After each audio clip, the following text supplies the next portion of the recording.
metà di quelli che venuti corrono sia a terra per non gettarsi più. La battaglia di Colmoschine del 16 giugno di 100 anni fa, l'assalto degli arditi del nono reparto e le retrovie della battaglia del Sostizio lungo il fronte del Grappa tornano a vivere per 4 giorni a Bassano, Solagna e Pove. 100 anni sono un appuntamento con la storia e sul Colmoschin si va a valorizzare quello che i migliori uomini di allora, i primi volontari, gli arditi, fecero con eroismo, con capacità militare, ma che cambiarono realmente il sorte dell'Italia. Da lì iniziò poi la vittoria che portò a Vittorio Veneto.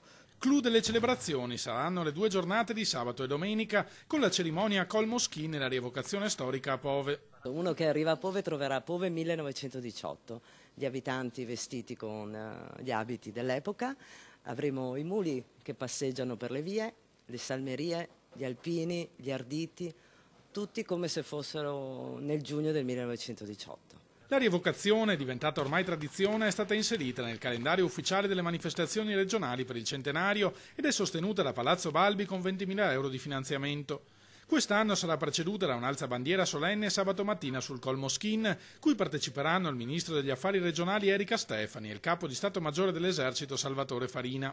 Una lezione di storia patria che continua a parlare al Veneto di oggi e alle generazioni di domani. Se si fosse rotta la diga del Grappa, le truppe austro-ungariche avrebbero per prime invaso Bassano e poi tranquillamente anche il resto della pianura veneta.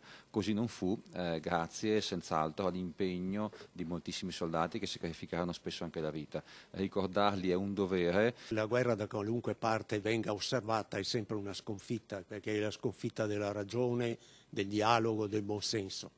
Noi queste cose le facciamo per ricordare chi ha dato la vita per farci stare un po' meglio.